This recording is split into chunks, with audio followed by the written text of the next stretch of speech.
Salut à tous. Alors aujourd'hui, on se retrouve pour un autre épisode, un épisode spécial. Aujourd'hui, on organise un casse. Allez les gars, on regarde le plan de suite et on voit comment est-ce qu'on fait ce casse. Alors ce casse, c'est très simple, hein, c'est aller au docteur et aller à la pharmacie. Alors, j'en profite puisque je suis tombé malade il n'y a pas longtemps, à la grippe, pour en fait vous expliquer comment marche le système de sécurité sociale ici à Taïwan. La sécurité sociale à Taïwan, c'est le même principe que la sécurité sociale en France. Savoir que quand vous travaillez, vous avez une cotisation sociale sur votre salaire. Et donc quand vous êtes malade, c'est déjà prépayé. Hein. Contrairement à ce que j'en pense, c'est gratuit. Non, non. En France aussi, ça n'a jamais été gratuit, hein, même quand on ne payait pas. C'était gratuit au sens où on ne payait pas au moment où on allait chez le docteur. Mais vous en faites pas, hein, le docteur et les pharmaciens sont payés de toute façon. Ils sont payés par vos prélèvements, donc ils sont payés par ailleurs. Mais ici, c'est le même principe. Donc. Et on va voir comment ça se passe avec un système de santé taïwanais qui est très proche du système français. Très bonne qualité hein, pour tout ce qui est soins de base. Je ne parle pas de chirurgie très lourde hein, comme la chirurgie cardiaque, la chirurgie greffée des mains sur des gens qui ont été amputés des mains, des choses comme ça. Ça, c'est encore l'apanage de l'Europe, des États-Unis et du Japon. Mais pour la médecine de base, il n'y a aucun souci, c'est très très très bonne qualité ici. Alors on voit comment est-ce qu'on s'y prend. Et bien d'abord, en fait, on va aller chez le docteur. Alors chez le docteur, c'est très simple. Vous avez un docteur par périmètre de maison. C'est-à-dire qu'il y a un docteur qui est en bas de mon immeuble, et par exemple, lui, il est ouvert tous les après-midi. Les après-midi, c'est de 4h à 21h. De 4h à 21h, tous les après-midi, y compris le samedi. Et un peu plus loin, à 300 mètres de là, il y a un deuxième médecin qui lui est ouvert tous les matins de 7h à 4h pour faire la jonction avec le docteur d'ici, de 7h à 4h tous les jours, y compris le samedi. Et le dimanche, en fait, c'est en alternance. Un coup c'est l'un, un coup c'est l'autre qui est ouvert. Donc grosso modo, de 7h à 21h du soir, il y aura toujours un médecin d'ouvert dans les 500 mètres aux alentours de la maison. Toujours. Donc déjà, ça, nickel. Donc vous allez chez le docteur, hein, vous rentrez ici, vous allez à l'accueil et vous donnez votre carte sociale. C'est la carte vitale en France, je crois. Ici aussi, c'est pareil. Sauf que là, ça sert vraiment. Quoi. Ils prennent la carte, ils mettent la puce dans l'ordinateur. Et quand vous mettez la puce dans l'ordinateur, il y a votre nom qui apparaît. Et vous dites, êtes-vous bien monsieur blabla? Vous savez, oui, je suis monsieur blabla. Et ils vérifient la photo et ensuite ils vous disent, voilà, vous venez voir le docteur. Je dis, oui, je viens voir le docteur. Ils disent, voilà, c'est tant. Vous payez d'entrée. Tu payes pas, tu vas pas voir le docteur. Donc ici, payer, c'est quelque chose comme 4 euros, je crois. C'est l'indemnité forfaitaire non prise en compte par la sécurité sociale, mais qui peut être prise en compte par les mutuelles. Ensuite, vous allez ici, vous attendez. Alors, vous attendez maximum 10 minutes, un quart d'heure. Maximum. De toute façon, il y a un compteur quand vous arrivez. Et quand vous repartez, vous devez repasser par l'accueil. En fait, ces données sont prélevées par le centre, le ministère de la Santé. Et si jamais ils voient que l'attente est trop importante, en fait, vous avez une deuxième salle ici. Et il y aura un deuxième docteur qui sera dépêché les jours d'affluence, les moments d'affluence, pour éviter que vous attendiez plus d'un quart d'heure. Donc déjà, moins d'un quart d'heure d'attente chez le médecin. J'ai jamais attendu plus d'un quart d'heure. Alors à l'hôpital, c'est un peu plus compliqué. À l'hôpital, vous prenez un ticket et vous attendez votre tour. Donc le ticket, si vous avez le ticket 120 et que vous êtes au numéro 3 qui vient d'être appelé, vous allez attendre. Mais chez le docteur, on n'attend jamais plus d'un quart d'heure. Sans rendez-vous. Je suis malade, je tousse, je vais chez le docteur, je vais ici, ma carte, je paye suivant mon régime de santé. Moins d'un quart d'heure après, je rentre ici, je vais voir le docteur. Le docteur, il reprend votre carte vitale, il la met dans l'ordinateur et il y a un écran qui s'affiche. Et il va cocher des cases en fait en disant voilà, est-ce que vous avez mal, la gorge, blabla, là il coche. Et il va vous, comme un médecin normal, il n'y a rien de spécial. Et après, il va vous dire voilà, les médecins, les médicaments que vous allez avoir, c'est celui-ci, celui-ci, celui-ci et celui-ci. Sauf que c'est fait sur ordinateur. Alors, on est au royaume de la high-tech ici. C'est fait par ordinateur. Aussitôt que c'est fini, il vous dit voilà, vous avez d'autres questions ou autres. Non, hein. De toute façon, il a mon dossier médical, il sait à quoi je suis allergique, il sait mes antécédents, il sait tout. Donc il me dit voilà, donc j'ai chopé une grippe, donc voilà, j'ai contre la fièvre, contre les douleurs. J'ai un truc pour le prendre le soir pour dormir. Il m'a dit si au cas où vous avez du mal à dormir le soir, il y a une pilule pour dormir, etc. Bon, ah, je me fais vieux maintenant, j'ai besoin de ça. Je ressors, je retourne à l'accueil ici, je redonne ma carte. À la carte, là, la dame, elle va valider ce que le docteur a dit. C'est-à-dire, en mettant la carte d'ordinateur, ça va valider. Ça va valider que j'ai pas d'extra à payer par rapport au docteur. Et elle va me donner une ordonnance imprimée sur ordinateur. Donc une ordonnance lisible. C'est imprimé à l'ordinateur, c'est lisible. N'importe qui peut le lire. Ensuite, ben, vous sortez. Vous allez à la pharmacie. Alors la pharmacie, il y a deux cas. Soit la pharmacie est à côté du docteur, soit ici vous avez une petite porte et vous allez directement à la pharmacie. Donc moi, il y a un médecin, c'est les deux ensemble. Il y en a un autre, il faut sortir pour rentrer. Bon. Donc vous rentrez. Ici déjà, c'est vide. Vous n'avez pas 10 000 produits. C'est une pharmacie ici. C'est pas un étalage qui vend la parapharmacie. Pharmacie, vous arrivez ici. Vous donnez à la dame ou au monsieur votre carte vitale. Elle vous dit, ah, vous êtes monsieur blabla. Parce que je m'appelais blabla au début. Vous dites, oui, je suis monsieur blabla. Elle fait, très bien, vos médicaments sont prêts. Elle a déjà tous les médicaments de préparés qu'elle a reçus de l'ordinateur d'ici. Elle vous les donne et elle vous les explique un par un. Vous ressortez. Oh, pardon, vous payez avant de recevoir vos médicaments, encore une fois, hein, vous mettez la carte vitale, vous dites votre nom, vous payez s'il y a un extra au niveau des médicaments. S'il y a un souci, de toute façon, vous repartez chez le docteur et vous l'expliquez, puis vous revenez. Ou directement, hein, comme chez certains, j'ai dit, des fois il y a une porte ici. Voilà. Vous payez, vous prenez vos médicaments, vous ressortez, c'est fait. Sans rendez-vous. J'arrive, pharmacie, je ressors, une demi-heure maximum. Une demi-heure maximum pour une grippe et vous en avez environ pour 4 euros, puisque vous payez environ 4 euros ici et tous les médicaments sont remboursés par la Sécu pour ce qui est ici. 4 euros, une demi-heure, vous êtes paré, vous avez tout ce qu'il faut pour vous soigner. Et vous avez une ordonnance qui est écrite à l'ordinateur, à l'imprimante, vous pouvez lire ce qui est écrit dessus, vous pouvez aller chercher les informations sur les médicaments qu'il vous a donnés. C'est juste parfait, quoi. C'est juste parfait. Alors certains diront que ça fait un petit peu usine. Mais ça a le côté usine au sens où c'est organisé. Vous arrivez, le temps d'attente est calculé, vous passez chez le docteur il vous dit, vous allez à la pharmacie. C'est 1, 2, 3, 4. Sortie. 1, 2, 3, 4. Sortie. Ça s'enchaîne. Un quart d'heure maximum d'attente ici. C'est calculé. Si vous avez plus d'un quart d'heure, ici l'ordinateur, quand il pointe la carte ici, il va la repointer ici, il va la repointer là, puisque vous la donnez à chaque fois. Il va voir combien il y a de temps. S'il y a trop de temps, il va dépêcher un médecin supplémentaire qui va venir aider ici. Si ça se répète, chaque fois qu'il y aura ce temps-là, par exemple tous les lundis matin, si c'est surchargé, il viendra ici pour aider le docteur qui est là. Si jamais ça se répète tout le temps, il va devoir avoir un deuxième docteur qui va s'ouvrir à côté. C'est réglé, c'est du papier à musique. Pour des soins de base, encore une fois, pas pour les soins extraordinaires, hein, pour les soins de base de tous les jours, enfin de tous les jours, de toute une vie qu'on a de base, c'est juste parfait. Sérieusement, c'est parfait. Parfait, parfait, parfait. Et les docteurs et les pharmaciens ont énormément de respect de la part du public.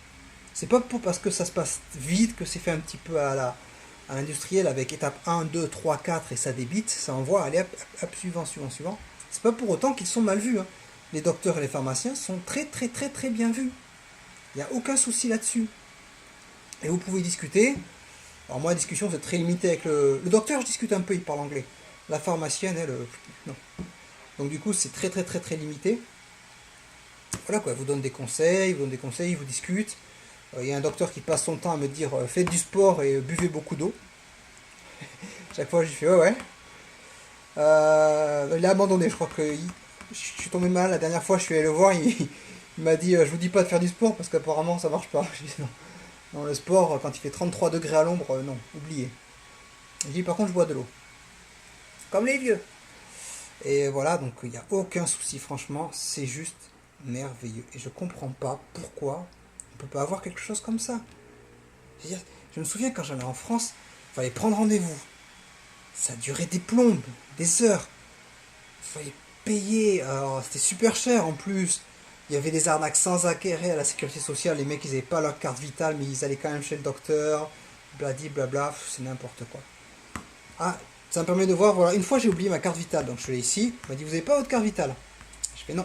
Donc j'ai dit, donnez votre nom. Et j'ai dû payer la totalité des frais. Elle me dit, mais vous payez d'abord. Voilà, payer, c'était beaucoup plus cher, hein, c'était quelque chose comme 20 ou 30 euros. Elle m'a dit, voilà, et vous revenez dans... Vous avez une semaine pour revenir avec votre carte vitale, et quand j'aurai votre carte vitale, je la mets dans la machine et je vois combien vous devez me payer, et je vous rembourse le reste. Donc j'avais payé tout l'argent, donc ouais, ça 30 ou 40 euros. Et j'avais pu tout faire, et j'avais tout payé ici. Et après 2 ou 3 jours plus tard, ben, je suis revenu, j'ai donné ma carte vitale. Elle m'a dit, ah ben je dois vous rembourser tant. Et elle m'a remboursé. Et je suis au pharmacien, elle m'a dit, ah ben je dois vous rembourser tant. Et elle m'a redonné l'argent. Voilà, comme ça, il n'y a pas de triche, il n'y a pas d'arnaque. Là, c'est clair, c'est net, c'est précis, c'est pointu. C'est ce qu'on aime. C'est ce qu'on aime en tant que patient. C'est parfait, je ne demande pas plus. Je ne demande pas à attendre 1 heure et demie ici. Je ne demande pas à devoir prendre rendez-vous quand je suis malade. Je ne demande pas ici à attendre pendant très longtemps. Et encore les pharmacies, ça va, c'est plutôt bien. On va voir sur les médicaments justement, c'est très intéressant. J'ai la deuxième partie de la vidéo, c'est sur les médicaments, c'est très intéressant. Et voilà, moi je veux juste aller voir là, aller voir le docteur, discuter avec lui, prendre ma température, il me pose des questions, il m'écoute tousser, blabla, blabla, les trucs classiques. Et hop, ça y est, c'est fait. Et en plus, il vous donne un premier traitement. Quand je vais le voir, chaque fois j'ai la toux, j'ai la grippe. Hein. Il me donne une première série de traitements. Il a un espèce de spray, voilà, il y a donc les médicaments qui sont vaporisés, et hop, il les met dans la bouche. Un petit coup de spray, il me dit voilà, vous n'avez pas besoin de prendre la première série de médicaments, vous prenez la deuxième. Par exemple, quand je vais voir le matin, il me dit ben, celle de midi est bonne, on vient de la faire, prenez celle du soir. Donc ici, ils le savent et ils commenceront avec le soir. Voilà. C'est parfait. C'est juste parfait. Et on va voir qu'au niveau des médicaments, la gestion des médicaments, c'est juste parfait aussi. Pas de perte d'argent. C'est juste fabuleux. Allez, bon, maintenant qu'on a fini notre casse, hein, qu'on est allé partout, on s'échappe. Alors ici, j'ai marqué détritus. Parce qu'ici, en fait, il n'y a pas de crotte de chien. Petit détail. Quand les gens ils promènent leurs chiens, il y en a partout des chiens. Quand ils font caca, les gens ils ramassent la crotte du caca. C'est facile. Tu prends un morceau de plastique, tu prends un morceau de papier. Et quand le chien il a fini son caca, tu prends le caca avec comme ça le papier ou le plastique. Et hop, tu l'emportes ailleurs et tu le jettes dans une poubelle. Et c'est nickel. Putain, ça aussi, pourquoi on ne le fait pas?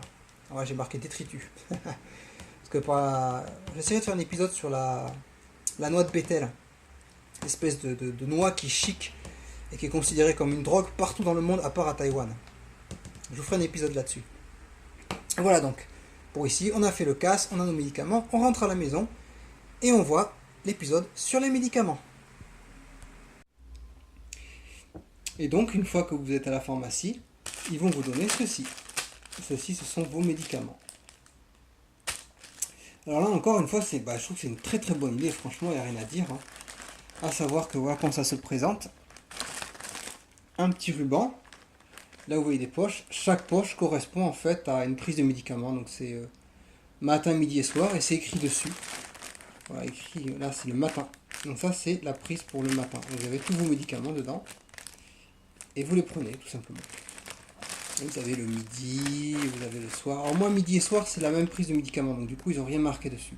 Sinon, vous auriez un tampon midi et soir, si les médicaments étaient différents. Et ce principe, c'est très bien en fait, hein, parce que je sais pas si vous... Enfin, en France, vous le savez, hein, vous connaissez ce système. Vous êtes malade pendant 3 jours. Vous devez prendre un médicament par jour, donc 3 médicaments, mais on vous prescrit une boîte de 5. Et quand vous en mangez 3 et 2 autres, bah... Voilà. Plus le prix de la boîte, plus le prix du petit dépliant à l'intérieur. Ici, non, il n'y a pas ce souci-là. Ici, voilà, vous avez 2 médicaments par jour pendant 5 jours.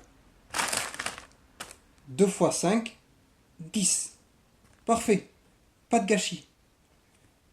Pas besoin de boîte. Le prix de la boîte est sauvé. Vous n'avez pas besoin de payer une boîte à chaque fois. Et c'est parfait. Alors, si jamais vous vous trompez dans vos médicaments, c'est pas un souci. Hein. En fait, là, vous avez ça. Il vous imprime à l'imprimante à l'ancienne, hein, sur un papier carré, une feuille A4, il y a écrit le médicament. Voilà, qu'est-ce que c'est que ça, celui-ci, celui-ci, celui-ci. Si vous avez un doute, vous pouvez appeler votre pharmacien. Vous avez le numéro de code du médicament. Vous pouvez aller sur Internet, voir la notice d'utilisation. Vous pouvez aller sur internet voir la notice d'utilisation tout court, de toute façon, hein, c'est des médicaments classiques, il n'y a rien d'exceptionnel. Si vous en paumez un par exemple, ben c'est simple, vous retournez à la pharmacie, vous dites voilà, j'ai perdu un médicament. La pharmacie dans ce cas-là vous fait une petite leçon de morale en vous rappelant que les médicaments c'est important, qu'il faut faire attention avec, et elle va vous en fournir autant que vous en avez perdu. Voilà. Donc c'est juste parfait en fait, hein. Ce système-là, c'est ce qu'on devrait avoir en France, hein, franchement, mais pourquoi il n'y a pas ça quoi? Pourquoi? Je me souviens, mais quand on tombait malade, on avait des boîtes de médicaments, on en mangeait presque la moitié. C'est tout. Et le reste, on les gardait, ça c'est vrai, on les gardait pour la fois suivante, au cas où on serait malade, on pouvait les utiliser. Le truc, c'était, ça arrivait jamais parce que les dates de péremption étaient dépassées, enfin c'était un bazar sans nom. Puis les médicaments plus importants, plus lourds, hein, on allait toujours chez le médecin pour se faire soigner, on gardait que le Doliprane. Les autres médicaments, faut faire attention, on va chez le médecin pour être sûr qu'on a la bonne maladie pour prendre les bons médicaments. Voilà. Et là, ce système, franchement, c'est juste nickel. Voilà. Le demi-médicament qui est fait ici. Le demi. Voilà, parfait. 5 jours. 2 par jour. Voilà. Ici. Donc du coup, ça fait une grosse économie au niveau de la sécurité sociale. Ça fait une grosse économie au niveau du recyclage. Ça fait une grosse économie au niveau de la pollution. Donc c'est parfait. Donc c'est vraiment un système qui est super bien et je comprends pas pourquoi en France on ne fait pas ça. Enfin si, je me doute. Le lobby, je sais pas si on peut dire le mot lobby en France. Je sais que c'est mal vu. Mais le lobby pharmaceutique est certainement un des lobbies les plus puissants d'Europe. On l'a vu avec les vaccins, on a vu ça avec la grippe, là je sais plus laquelle, que Roselyne Bachelot avait acheté tout plein de vaccins, enfin bref, c'est un lobby très puissant, ils font du pognon à bloc. Ça, quand vous allez chez le pharmacien, donc le pharmacien reçoit son ordonnance, hein, comme j'ai dû vous l'expliquer avant. Il a un grand pilulier, donc c'est une grande jarre en verre, et il prend autant qu'il a besoin, et il vous donne. Prix du médicament, c'est le prix du médicament, plus le prix de la jarre. La jarre, ça vaut quasiment rien. Divisé par le nombre de médicaments à l'intérieur, ça vaut rien du tout. En France, vous avez ce médicament-là, mais par plaquette de 10, vous avez plus le petit emballage en aluminium, plus la notice d'utilisation, plus la boîte. Et tout ça, c'est margé, ils font de la marge dessus, il n'y a aucun souci, je vous rassure de suite. S'ils se font 1 centime par médicament, ils doivent se faire également 1 centime pour l'aluminium, 1 centime pour la notice d'utilisation et 1 centime pour la boîte en carton. Donc,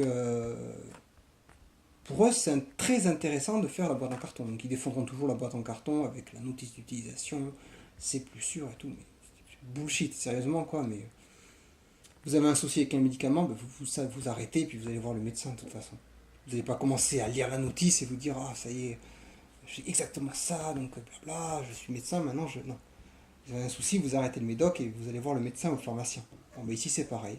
Donc la notice d'utilisation, intérêt moyen, si vous voulez la voir, elle est sur internet de toute façon. Et puis alors la boîte, par contre, intérêt de la boîte, 0. Intérêt d'avoir plus de médicaments que nécessaire, 0. Donc franchement, si vous voulez faire des économies, la sécurité française, faites ça. C'est très bien ça. Qu'est-ce qu'il y a de mal là-dedans? Les papis, les mamies, ici, il y a un nombre record de papis, mamies de 70-80 ans, ils parlent même pas la langue. Parce qu'ils sont nés à l'époque où Taïwan était sous domination japonaise, ils parlent même pas chinois. Ils parlent même pas chinois, les mecs, ils arrivent à s'y retrouver avec quelque chose où tout est écrit en chinois. Alors qu'ils parlent même pas la langue. Donc, ça marche, ça fonctionne, c'est très efficace, c'est très bien, c'est simple, c'est parfait. Pourquoi nous, on n'a pas ça? Voilà. Donc normalement ici c'est la fin de la vidéo. Je dis normalement parce qu'en fait je tourne cette partie-là avant de tourner la partie qui normalement pour vous sera avant celle-ci, qui vous présentera le médecin, le pharmacien, le parcours. Voilà. Mais je le ferai plus tard, ça je le fais maintenant tout simplement parce que comme je vous l'ai dit je suis malade. Donc les médicaments je vais les consommer, donc il est très probable que d'ici que je fasse l'autre vidéo, il n'y ait plus rien. Que j'ai tout consommé. Voilà.